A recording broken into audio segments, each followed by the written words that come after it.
RTV Audio. Descarga la nueva app y disfruta de los programas de RNE y nuestros podcasts originales. Espacio en Blanco. En Radio Nacional de España, con Miguel Blanco.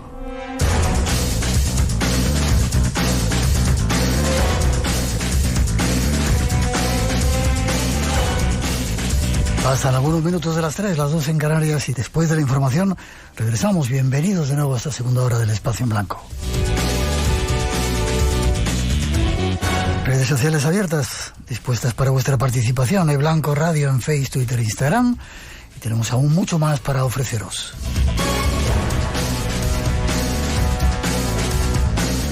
En los próximos minutos nos vamos hasta las selvas. Como decía un prestigioso antropólogo, nos va a contar algunas experiencias que tienen que ver con el misterio último. Lo ofrecemos después de esa introducción.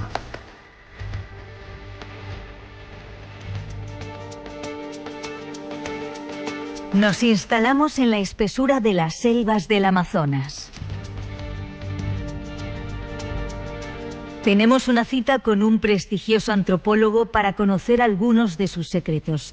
Él lo ha llamado el misterio último, la inteligencia de la naturaleza.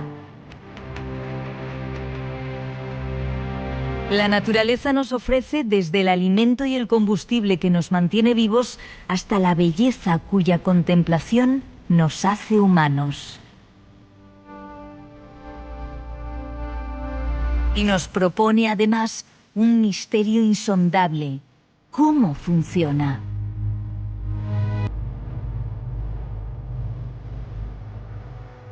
Expresada de 1000 maneras diversas por 1000 culturas distintas, esta es la pregunta más importante y constante que se ha hecho la humanidad.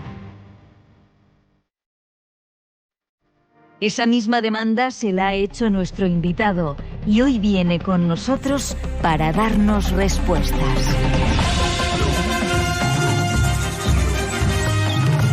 Y nos vamos en compañía de nuestro próximo invitado a tratar de resolver el misterio último. Nos vamos, no sé hasta dónde nos vamos, Jeremy. ¿Dónde estás ahora? Vivo en Suiza. ¿Estás en Suiza? Una pequeña ciudad llamada Porrentruy. Yo eso no lo pronuncio. Jeremy Narby, uno de los antropólogos más reputados. Es un placer que estés en el programa con nosotros. No sabes lo feliz que nos haces que estés aquí. Bueno, de igual manera para mí es un honor. Déjame que dé algunos datos tuyos. Naciste en Montreal y en Quebec, y luego has estado en Suiza, has estudiado historia en la Universidad de Kent y te doctoraste en antropología en la Universidad de Stanford. Has escrito varios libros, entre ellos La serpiente cósmica, que como me gustaría leerla, y este que yo tengo aquí entre mis manos, que se llama El misterio último. Y además has estado viviendo con los indígenas Asaninka en la Amazonía peruana. Todo eso es cierto. ¿Qué lleva a una persona como tú, un antropólogo, supongo que racionalista o cientifista, que quieres, no sé, comprobar las cosas, hacerte un viaje al Amazonas y ir a vivir con los indígenas?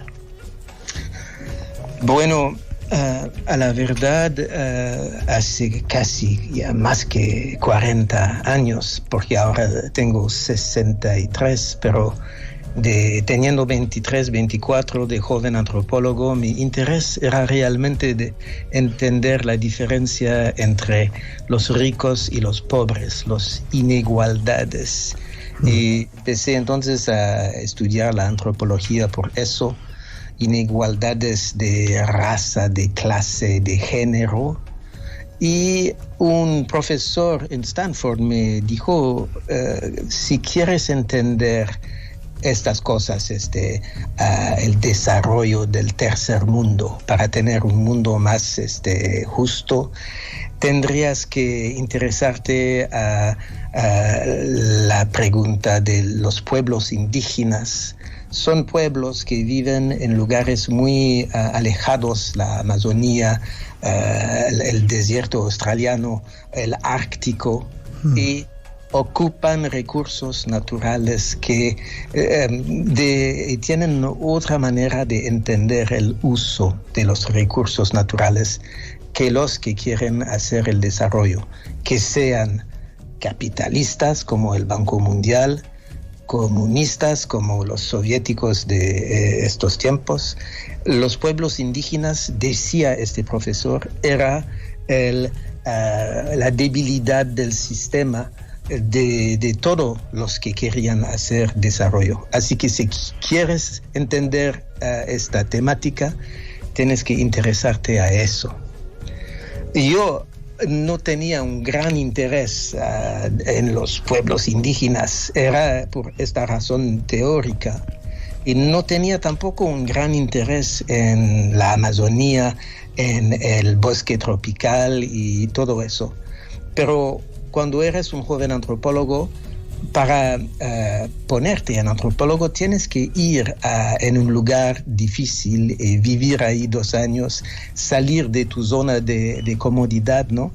Y como un joven médico tiene que ir en el hospital y trabajar en las urgencias, entonces te vas en un lugar donde no quieres ir y ahí te metes. Entonces, eso era la motivación bien teórica a ir en la Amazonía peruana en 1884, entrar ahí, vivir con Asháninkas, un pueblo. Los Asháninkas vivían en el centro de la Amazonía peruana, en un territorio que estaba al principio de la penetración del Banco Mundial, del Estado peruano, penetración literal, con carreteras de penetración, así se llamaban. Entonces, entrando en abriendo territorios indígenas, se confisquían sus tierras diciendo: estos indígenas no saben utilizar sus recursos racionalmente y la confiscación de sus territorios es económicamente justificable. Entonces, la meta de mi estudio era una meta política de contradecir esta visión y de estudiar los usos que los indígenas hacían de sus recursos, con la meta de mostrar que utilizaban sus recursos racionalmente y entonces merecían el derecho de poseer sus territorios. Eso era la razón de mi investigación ahí. Lo has hecho muy bien, lo has hecho muy bien. En busca de la inteligencia de la naturaleza, guiado por científicos y chamanes. Y has dicho que estuviste en 1898, supongo que te habrás equivocado. 1800, no, sería 1900, ¿verdad? Llegué ahí en 1984. 84, vale.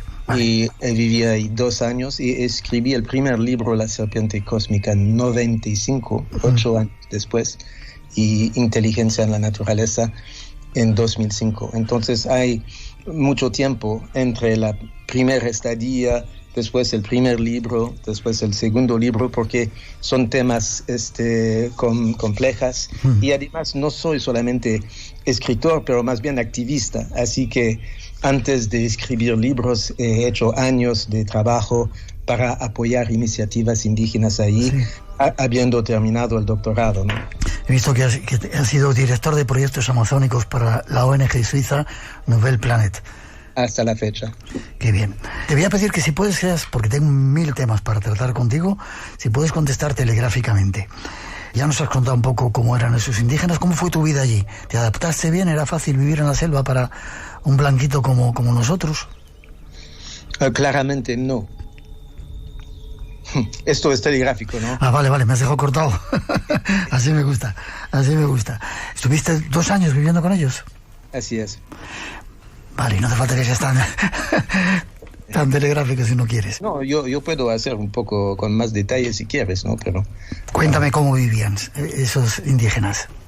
Bueno, mira, la cosa era realmente un choque, porque y yo pensaba que era un tipo simple, un poco un hippie, no tenía muchas cosas, un par de botas en jebe, un Walkman, un grabador, y nada más que eso, ¿no? Y yo estaba ahí al lado de ellos para mostrar que sabían cosas y bueno, ellos por su parte me veían como ven a gringos, es decir, como una suerte de vampiro. que estaba ahí para extraer cosas, en la realidad extraer datos, pero ya, y que su visión que tenían de mí era muy diferente de la visión que yo mismo tenía de mi persona.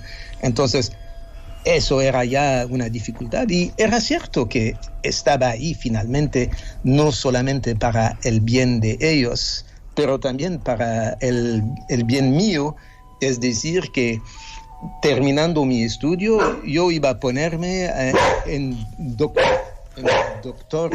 Veo que estás bien acompañado por ahí. Es mi perrito, sí, que hace su trabajo. Claro.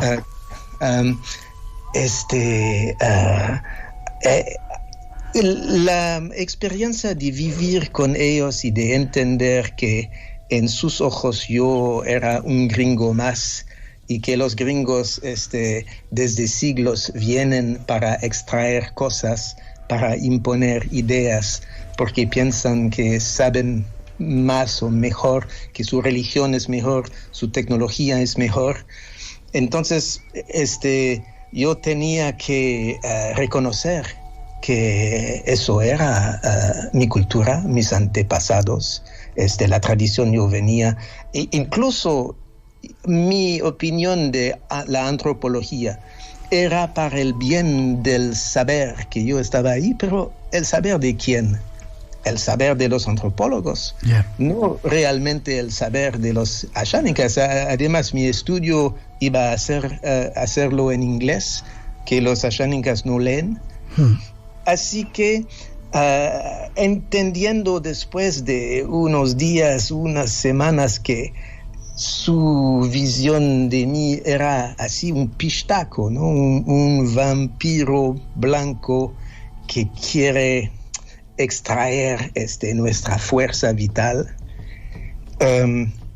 no era simple, porque además he visto muy pronto que era casi imposible de comprobar que no eres un vampiro. Hablas muy bien castellano. Esto es menos telegráfico, ¿no? Sí, pero perfecto. Hablas muy bien castellano, ¿eh? Muy amable, pero justamente a la verdad yo he aprendido castellano con los ashánicas. Ellos hablan castellano en segunda idioma, yo como digamos en tercera idioma, así que si tengo un poco una manera peruana rural de hablar, entenderán. Es perfecto que lo tengas. Vamos a dejar un ratito a los indígenas, luego volvemos enseguida con ello. En el libro haces un estudio y la primera pregunta que te hago es: ¿la naturaleza tiene inteligencia? ¿Tiene conciencia? Bueno, lo que he aprendido con todo eso, haciendo idas y vueltas entre la manera de ver de los ashánicas, la manera de ver de la ciencia, es que depende mucho de lo que uno piensa de la significación de las palabras, de las definiciones, ¿no? Así que el problema con la palabra inteligencia es que esta palabra es una palabra bien occidental que viene del latino interlegere, escoger entre, y que ha sido considerado en las culturas occidentales como una especificidad humana. Así que, por definición, casi no se puede utilizar para otras especies. Hay como 70 definiciones diferentes de este concepto. La gran mayoría de estas definiciones no corresponden a plantas y unicelulares y hasta animales. Yeah. Así que y conciencia también es algo, es una palabra que tiene toda una historia. Su etimología con quiere saber, con tener conocimiento, es una planta. Tiene la posibilidad de tener conocimiento de su entorno. La pregunta es, la respuesta es sí.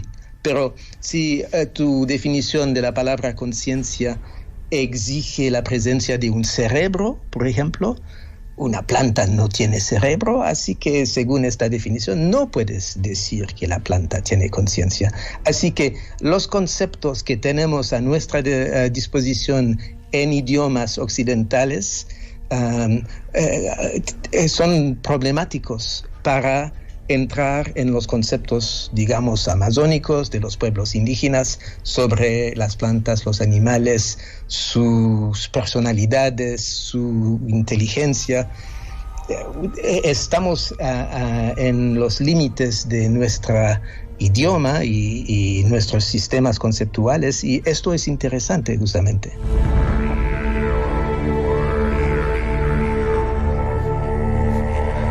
En un momento vamos a volver con ese conocimiento de los indígenas, pero en el libro hablas de diferentes capítulos, por ejemplo, mohos que resuelven laberintos, mohos como, dices en el libro, como los que tenemos en nuestra nevera.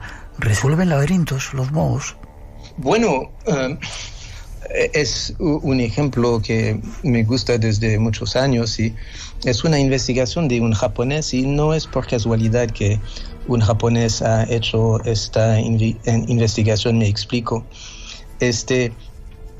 Toshiyuki Nakagaki, al principio de los años 2000, en la Universidad de Sapporo, ha tenido la idea de echar un moho unicelular, pero gigante, una sola célula, pero que puede tener hasta el tamaño de la mano humana. Ha tenido la idea de poner este organismo unicelular en un laberinto y de poner comida que le gusta a la entrada y a la sortida, y ha mostrado que el organismo reduce su cuerpo a formar un tubo que utiliza el camino el más corto entre las dos fuentes de comida, solucionando de esta manera el laberinto. Hasta la fecha, los laberintos eran utilizados como prueba de inteligencia. Entonces, Nakagaki publicó sus resultados en 2003 en la revista Nature, hablando de la inteligencia de este organismo unicelular. Después dijo que hubo dos tipos de reacciones. Los periodistas japoneses, los japoneses tienen una cultura shintoísta, animista, nunca han hecho una separación radical entre los humanos de una parte y todos los demás de otra parte. Entonces no han tenido la presuposición que animales, plantas, seres vivientes hasta unicelulares pueden tener, en japonés, para decir inteligencia, se dice chisei, la capacidad de saber. No, los japoneses no tenían una duda que un unicelular podía tener esta calidad de saber, capacidad de saber. Entonces su pregunta a Toshiyuki Nakagaki era ¿cómo este organismo ha resuelto el laberinto sin cerebro? Yeah. Bien, la reacción de todos los periodistas occidentales era una resistencia a la utilización de la palabra inteligencia. Usted no puede utilizar la palabra inteligencia cuando habla de un organismo que tiene solamente una sola célula, entonces no tiene ningún cerebro, no se puede hablar. Entonces hay que buscar otra cosa. Nakagaki ha visto que cuando hablaba de smartness, smart en inglés, entonces que eso era aceptable. Sin embargo, la palabra smart quiere decir elegante, es su primer sentido. Entonces no es realmente una palabra científicamente aceptable como alternativo. Y lo que vemos es que sí, el unicelular resuelve el laberinto, pero que nuestros conceptos como la palabra inteligencia tienen límites y es difícil para nosotros de utilizar este concepto. Así que tenemos una debilidad a nivel de nuestros conceptos, es lo que demuestra el caso. Así que este organismo se burla de las categorías es un poco una ameba, es un poco un hongo según la fase de su vida. También se burla de los conceptos de la biología moderna, ¿no? Entonces no podemos hablar de su inteligencia, sin embargo está así resolviendo laberintos a punto que ahora se ha mostrado que estos organismos logran formar redes de tubos para ir de un punto de donde hay recursos a otro que tienen la misma eficiencia que las redes de transporte modernos. Qué curioso. Déjame que pegue un saltito rápido. Aves. Hablas también de aves que distinguen cuadros, aves que fabrican su propia medicina. Son ejemplos de que vamos a utilizar, aunque esté mal utilizada la palabra inteligencia, que tienen esos seres más inteligencia de lo que creíamos, ¿no? Sí, bueno, esto es la cosa que se nota después de, ahora que estamos en 2023, es que ¿por qué la ciencia occidental ha entrado en una fase, digamos, del siglo XX, a pensar que aves no tenían inteligencia, que no había inteligencia, que todo eso era solamente mecanismos? Gente que conoce a animales nota su capacidad de observar, tomar decisiones, tener reacciones apropiadas según lo que está pasando, reconocer humanos y caras, y hay aves que hacen tantas cosas, no solamente buscar recursos, pero cantar, organizar presentaciones para buscar su pareja, de pensar que aves son sin inteligencia ahora parece una idea un poco rara. Sí. Los pueblos indígenas del mundo saben desde siempre que hay inteligencia a todos los niveles de la naturaleza. Lo que sí se puede decir, cómo definir a pueblos indígenas que viven en lugares tan diferentes que el Ártico, entonces esquimos aquí, yanomamis en la Amazonía y los aborígenes en Australia, que tienen en común. Bueno, hay la experiencia del colonialismo, sí, pero ellos nunca han hecho una separación entre los humanos y los demás.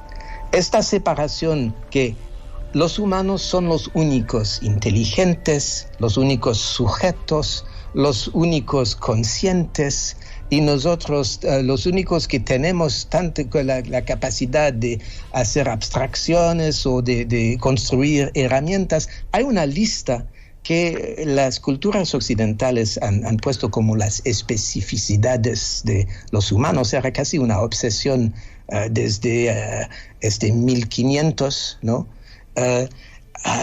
Y ahora esta lista, hay animales que fabrican herramientas, animales capaces de abstracciones, de comunicar, de recordar, de cantar, de llorar.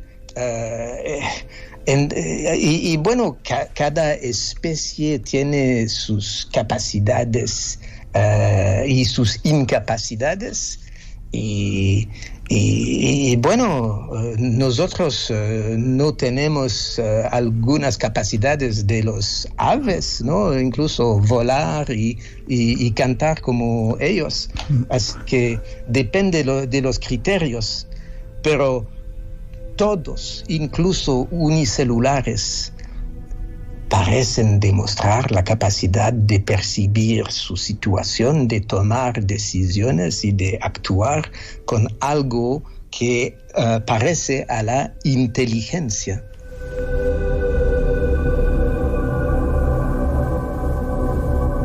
Ya lo has explicado muy bien. Déjame que dé algunos ejemplos.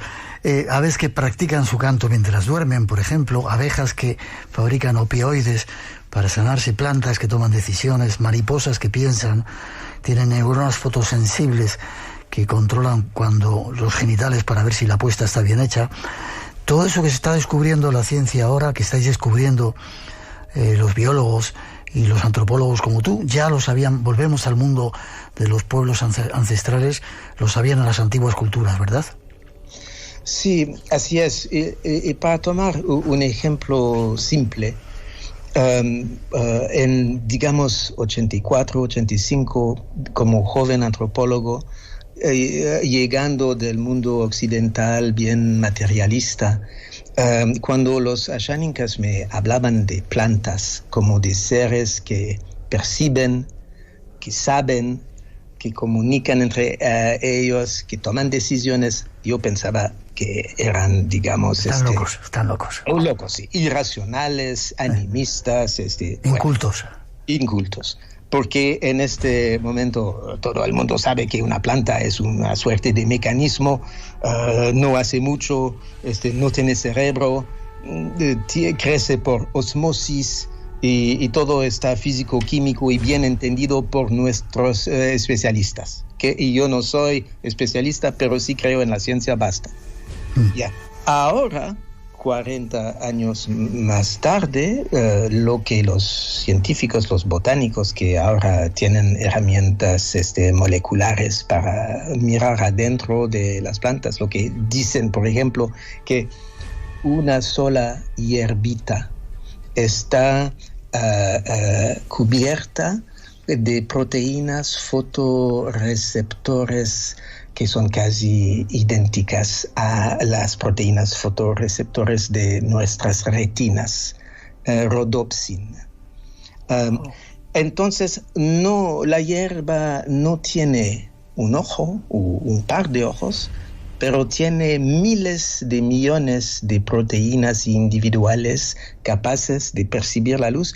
Y entonces una hierbita sabe si tú estás ahí, y si tu camisa es azul o rojo, percibe la luz. Y es una ventaja clara para una planta de percibir la luz, porque tú tienes que saber si hay otras plantas que están creciendo por ahí. Entonces, percibir la luz para ellos es claramente importante. Pero nosotros, con nuestros vocabularios, digamos, de animales, hemos definido la palabra ver. Ver significa percibir con ojos. Así que si no tienes ojos... no percibes. No podemos decir que ves.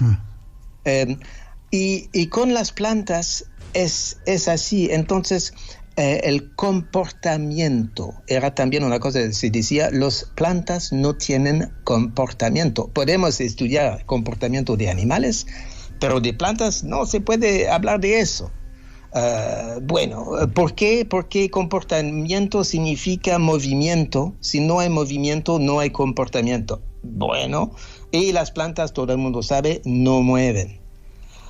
Sin embargo, con la fotografía acelerada, primeramente las plantas sí mueven, y después la mayoría de sus esfuerzos de las plantas no es en el movimiento, esto es cierto, pero es en lo que fabrican, lo que sintetizan a nivel de productos químicos. Son químicos, así que precisamente porque no pueden huir de los animales, pueden producir moléculas que alcaloides, nicotina, todos estos productos que plantas producen, no para funcionar y reproducirse, pero para tener una influencia en su entorno sobre animales. Entonces, si se incluye la capacidad de producir moléculas químicas, entonces sí, si se puede incluir eso en el comportamiento, claramente las plantas tienen comportamiento. Si el criterio de comportarse es de producir productos químicos, ellos tienen mucho más comportamiento que nosotros. Así que las plantas están siempre desafiando nuestros vocabularios para tratar de hablar de lo que hacen Y si me permites un último ejemplo con eso, hablar de cognición, de la capacidad de saber de una planta. Cognición hasta la fecha ha exigido para muchos expertos la presencia de un cerebro. Así que hablar de cognición sin cerebro es difícil para unos expertos. Y plantas no tienen órganos especializados, no tienen ojos, cerebro, orejas, no tienen centros especializados como nosotros animales, pero todo el ser vegetal actúa como un cerebro y tiene maneras descentralizadas de percibir, el ejemplo de las proteínas fotorreceptores. Entonces, son organizadas de una manera muy diferente de nosotros. No pueden mover como animales. Es la definición de un animal, es animado, se mueve, tiene que moverse para comer. La planta no, queda ahí, está comiendo luz y no necesita el movimiento que tenemos, a pesar de que sí tiene movimiento mucho más lento. Entonces esto es un poco la dificultad para nosotros de entender realmente lo que hacen las plantas y su inteligencia.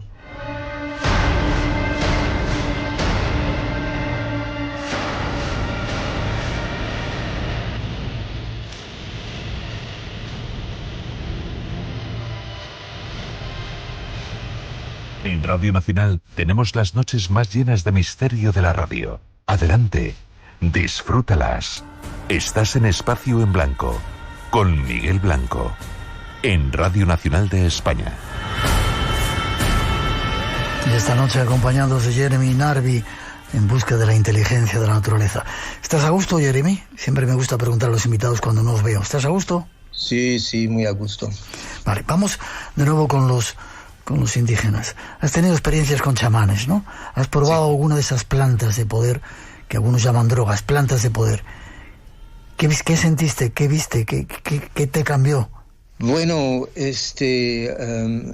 tengo ganas de responder a tu pregunta y al mismo tiempo siento la necesidad de hacer un poco una introducción sobre eso, ¿no? Porque sí es una pregunta legítima y al mismo tiempo yo escucho mucha gente que habla de sus experiencias con ayahuasca y no sé qué, y de todo el mundo, por supuesto, tiene el derecho de exprimirse, pero son cosas del jardín un poco íntimo. Es un poco, yo hago siempre la comparación con el sexo, ¿no? Es decir que, bueno, todo el sexo muchas personas practican y puede ser una cosa muy linda.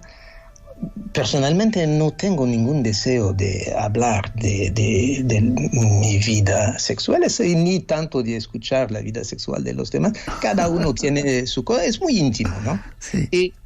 Y esto es con el ayahuasca, por ejemplo. Entonces eso es cierto que al principio de mi investigación sobre el uso de los recursos de la selva peruana por los asháninkas y también su manera de entender las plantas y los animales, sus conceptos, ellos hablaban, sabían muchas cosas sobre muchas plantas, y cuando yo preguntaba, ¿pero cómo saben ustedes estas cosas?, decían, nuestros ayahuasqueros, tabaqueros, nuestros chamanes toman sus plantas alucinógenas y en sus visiones reciben información sobre las plantas y sobre otras cosas.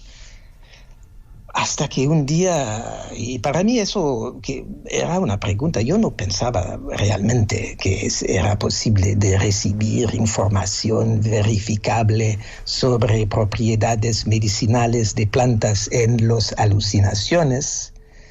Y tenía presuposiciones sobre eso. Sí, había ya tomado alucinógenos en Europa. Y entonces, pero no era para hacer filosofía, y menos todavía para estudiar plantas, era con los amigos para divertirse. Entonces no tomaba esto en serio, pero ellos sí decían, mira, hermano Jeremías, si tú quieres entender cómo es que sabemos lo que sabemos sobre las plantas, tendrías alguna vez que tomar ayahuasca. Un joven de como 30 años me dijo, y si quieres te enseño, es la televisión de la selva. Te va a mostrar imágenes y vas a aprender cosas. Y bueno, yo acepté sin realmente tomar eso muy en serio. Estaba con curiosidad y a la verdad la experiencia que tuve esta noche en abril 85 era seguramente el momento más extraordinario de mi vida. Y también en introducciones que es importante de no recomendar la toma de alucinógenos a otras personas. Importante, porque psiquedélico, revelador de psique en griego, yo creo que la palabra vale hasta un cierto punto. Y entonces el efecto de ayahuasca, LSD, hongos, psilocibina, clase de sustancia, lo que hace también es revelar lo que hay en el psique. No solamente eso, pero también eso. Y entonces el resultado depende de la persona y de lo que la persona tiene en su psique. Y si tú eres borderline o con una familia que tiene psicosis, realmente no es una buena idea de tomar esto, y no puedes saber a qué punto eres borderline hasta tomar la sustancia. Entonces es riesgoso de tomar eso. No lo recomendamos, sin embargo queríamos saber, ya que lo practican o lo utilizan los chamanes como una forma de ver otras cosas. Casi terminando. Ok, entonces mi experiencia después de todas estas introducciones era serpientes tremendas, fluorescentes, explicándome en una idioma telepática después de solo un cuarto de hora de la tomada que yo era solamente un pequeño humano, y después salí de mi cuerpo, volé encima del planeta que era cubierto de hielo. Recae en mi cuerpo, he visto cientos de miles de imágenes como las nervuras de hojas y las nervuras de una mano humana. Todo era una gran mezcla. Esto no tenía nada que ver con cosas que yo había ya visto que eran en mi cabeza. Era algo totalmente otro, lleno de información, de detalles, de bellezas, y duró como 3 horas. Era como estar en una máquina para lavar la ropa. Durante 3 horas. Los espíritus de la selva, de la naturaleza, se comunicaron contigo ese día, esa noche. Bueno, espíritu es una palabra que habría que estudiar un poco. En lugar de poner palabras en eso, yo prefiero dar un testimonio de lo que he vivido. No sé exactamente qué era eso, pero lo que para mí era cierto es que era lleno de una información rica que me mostró el día siguiente, ¿no? Que como antropólogo, el humano que estudia los humanos, antros es el humano y el logos es el estudio, y yo he visto que había más en el escenario terrestre que solamente humanos. La experiencia para mí era como un antídoto al antropocentrismo de la antropología. Y eso era muy fuerte y al mismo tiempo no algo sobre lo cual podía hablar con mis colegas antropólogos, ¿no? Y para integrar lo que realmente significaba este entendimiento he necesitado años. Ya. Lo estás contando hoy aquí y casi te voy despidiendo tratando de sacar una conclusión. Hemos tenido que dar muchas vueltas para darnos cuenta que ese mundo ancestral, el de los chamanes, el de los indígenas, es mucho más amplio del que nosotros, con ese antropocentrismo que tú decías, creyéndonos los únicos inteligentes.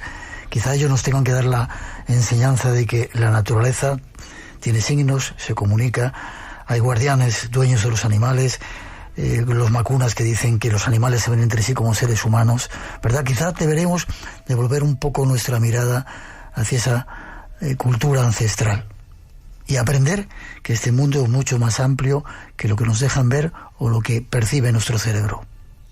Sí, esto no es una pregunta, ¿no? No sé, casi te lo dejo ahí.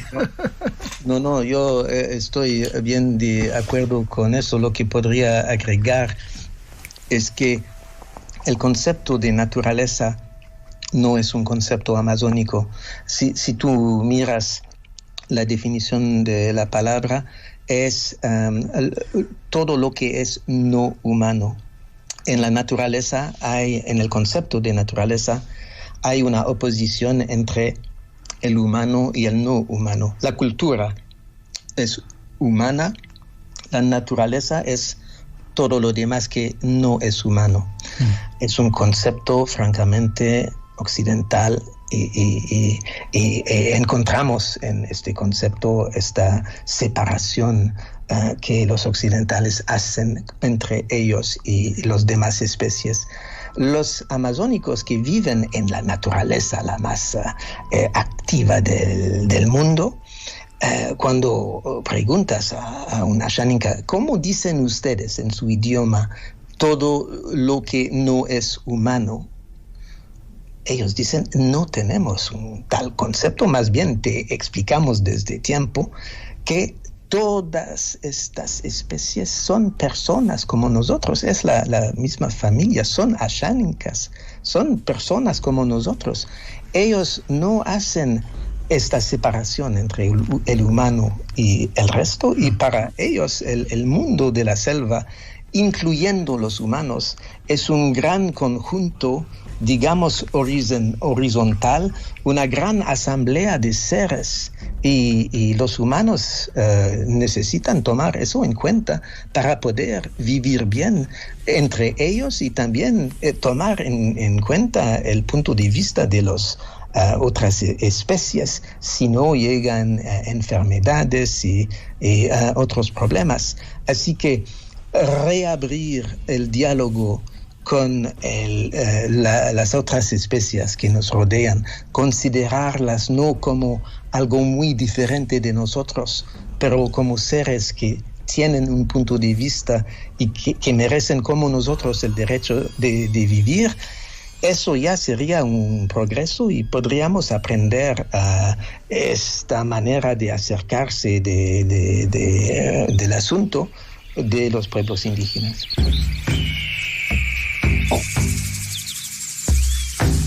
Gracias, Jeremy, por traernos esa lección de ese mundo y verlo desde ese punto de vista también. No quiero despedirte si en un minuto me dices cómo ves el futuro. Quiero ver la opinión de alguien inteligente como tú. ¿Cómo ves el futuro? Bueno, yo creo que no soy el buen cliente por eso, pero te voy a dar mi respuesta. Es que desde años rechazo dar opiniones o tener opiniones sobre el futuro, porque es de todos modos especulativo. Nadie sabe realmente cómo va a ser el futuro, y el presente, incluso el pasado, son tan complejas que yo pongo toda mi energía a tratar de entender lo que está pasando y lo que ha pasado. Y bueno, el futuro queda abierto, muchas cosas son posibles, ¿no? Y bueno, esto es lo que te puedo decir. Te lo agradezco mucho, espero que te hayas estado a gusto con nosotros. Forma de contacto si quieren saber más, aparte de que recomendamos ese Misterio Último editado por Rata Naturae, que respeta la naturaleza y explica cómo se ha hecho el libro, con qué papel, etcétera, etcétera. Una lección en busca de la inteligencia de la naturaleza. ¿Hay alguna forma de contactar contigo? ¿Tienes página web? ¿Quieres, no sé, dejar yo tengo una página Facebook, no me voy mucho por ahí, pero recibo mensajes ahí y con eso sí hay contactos posibles. Si quieres darla, simplemente buscarte en Jeremy Narby. Sí, Jeremy Narby, ya está, ahí estoy. Ha sido un placer, espero que para ti también. Sí, un gran placer, gracias a ti. Te doy un abrazo fuerte, gracias por la lección y que alguna vez nos vamos a encontrar. Sí, ojalá. Gracias nuevamente. Tus preguntas eran perfectas. Y las respuestas mucho más. Un abrazo fuerte. Hasta prontito, Jeremy. Sí. Chao, chao. Adiós. Espacio en Blanco. El misterio que va contigo. El misterio que hay en ti. La madrugada del sábado al domingo a las 2. En Radio Nacional con Miguel Blanco.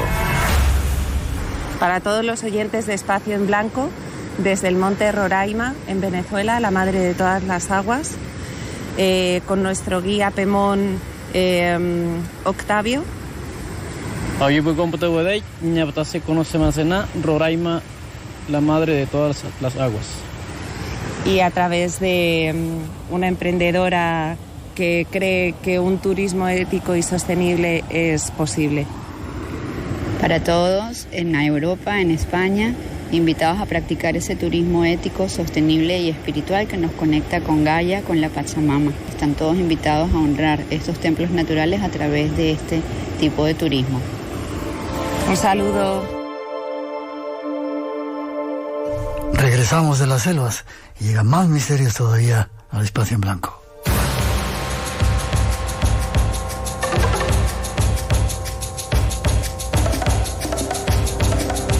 Hace mucho tiempo que ya sabemos que Toledo es una ciudad mágica, pero hay un grupo de personas que se han empeñado en demostrarlo y vamos de nuevo a ponernos en contacto con uno de los organizadores de Toledo, Ciudad Mágica, Luis Débora. Buenas noches, Luis. Buenas noches, un saludo, Miguel. Para ti también, un fuerte abrazo. Digo que estás empeñado en demostrar que Toledo es una ciudad mágica, ¿eh? Por supuesto, Toledo es una de las grandes ciudades mágicas de la humanidad y, por supuesto, debería tener un congreso como este y por eso estamos empeñados en recuperar esa magia de Toledo. Sí, señor, un congreso que ya lo terminamos anunciando, casi la última oportunidad que tenéis. Viernes 22 de septiembre, sábado 23, esas son las fechas, septiembre, estamos hablando.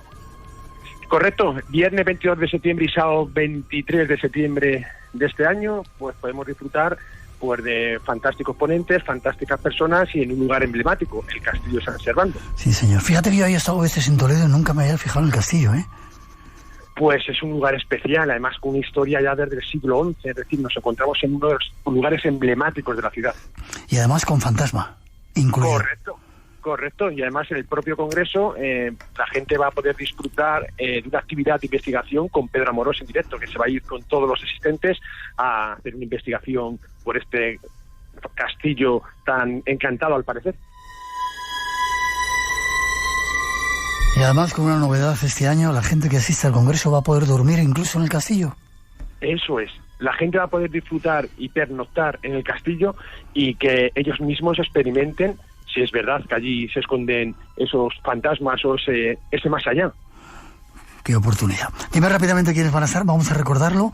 Empieza el día 22 a las 4:15, según tengo aquí, de la tarde. Antonio Lázaro, ¿no?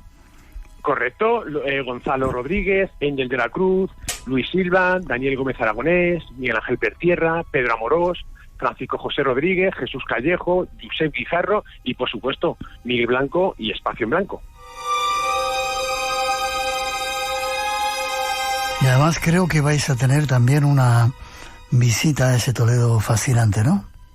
El domingo se va a poder realizar una ruta cultural por Toledo, por esa ciudad mágica, y visitaremos pues eso, los lugares más emblemáticos y más misteriosos que presenta esta ciudad.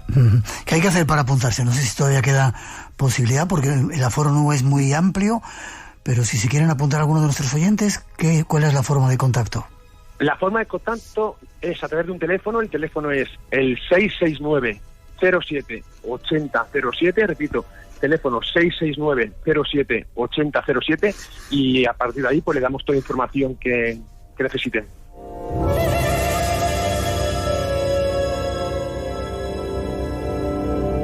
Toledo Ciudad Mágica, el segundo congreso de Toledo Ciudad Mágica, con un montón de compañeros, 22, 23 y 24 de septiembre, ya queda muy poco tiempo, y además con la posibilidad de dormir en un castillo.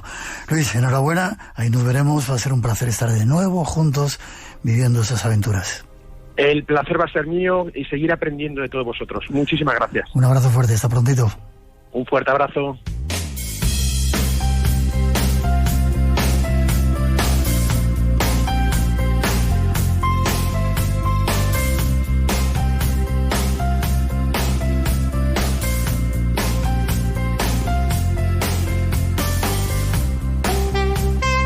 Que terminar por hoy este programa veraniego y toda esta época que hemos estado con vosotros. Ha sido un placer estar juntos. Nos preparamos en marcha para la nueva temporada del Espacio en Blanco. Mientras llega, feliz verano a todos. Recordar que nos esperan muchos misterios todavía, invitados de excepción, y descubrir muchas respuestas a eso que nos preocupa. Mientras llega, feliz semana para todos, preparados, hay muchas sorpresas, cuidado en las carreteras, disfrutar de las vacaciones, y nos encontramos aquí en 7 días en Radio Nacional dentro del Espacio en Blanco.